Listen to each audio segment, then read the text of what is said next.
Ce matin à 8 heures, en provenance d'Alger, le Sidi Ferruche, un navire de 4000 tonneaux, ayant 40 passagers à son bord, a touché Marseille. Commandant du Bost, vous aviez l'accord de tous les passagers, celui de votre équipage. À quel moment précis avez-vous pris la décision d'échapper à Alger? Le dimanche soir, après l'appel radiodiffusé du président de la République, l'équipage est venu me dire qu'ils étaient décidés à exécuter cet appel et à partir d'Alger. J'ai décidé à ce moment-là, aussi moi de mon côté, que la solution n'avait des chances d'aboutir que si nous partions vers dès 2 heures du matin, au moment où se produit l'inévitable temps mort dans le sommeil et dans les fatigues générales, et où les surveillances se relâchent. Nous sommes mis en place à cette heure-là. Nous avons eu un petit moment d'émotion parce qu'une vedette qui surveillait le port est passée le long des bateaux et nous nous sommes demandé une seconde si cette vedette ne s'était pas aperçue de quelque chose.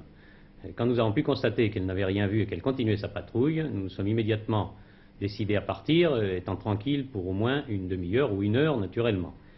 Nous avons à ce moment-là coupé les amarres, profitant du fait que le vent qui régnait sur Alger nous débordait du quai. Ce que nous n'aurions pas pu faire, évidemment, autrement, parce que nous avions un bateau devant nous qui nous empêchait d'appareiller. Une fois que nous avons eu coupé les amarres, le bateau s'est mis très lentement à dériver, il était lourdement chargé, et la période nous a paru bien longue, elle a en fait duré environ un quart d'heure, mais c'était le moment naturellement le plus angoissant. Au bout de ce quart d'heure, le navire s'est finalement trouvé dans la position suffisante. Nous avons rapidement mis en route et sommes sortis brutalement du port en ayant coupé toutes les lumières à bord de façon à éviter de nous détacher soit sur le port au début, soit sur le fond du ciel ensuite.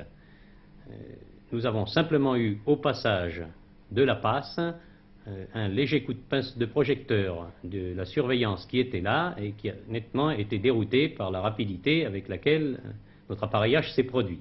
Après ce coup de projecteur, commandant, à aucun moment vous n'avez été pris en chasse? À aucun moment nous n'avons été pris en chasse, nous n'avons pas eu non plus de questions posées par signaux lumineux. Il semble probablement que l'effet de surprise ait évité que les transmissions se fassent dans un temps suffisant pour que l'on puisse faire quelque chose. Nous avions évidemment beaucoup compté sur cet effet de surprise, nous avions compté ensuite sur le fait qu'il semblait bien que la marine n'était absolument pas dans le coup. Les bateaux de guerre, il n'y en avait aucun, ni patrouilleurs ni rien à Alger. Nous n'en avons pas rencontré non plus au large. C'était évidemment eux qui nous auraient le plus gênés. Les avions qui auraient pu nous atteindre avaient peu de chance évidemment de nous poursuivre dans la nuit. Or, à l'heure où nous sommes partis, nous nous sommes trouvés très vite au large et au jour, nous commencions à avoir peu de raisons d'être inquiétés à ce moment-là. Nous avons immédiatement mis le cap vers l'ouest des Baléares, vers l'ouest de Majorque exactement, qui n'est pas la route directe, mais justement pour éviter que des avions qui pourraient nous rechercher n'aient l'idée de chercher de ce côté-là.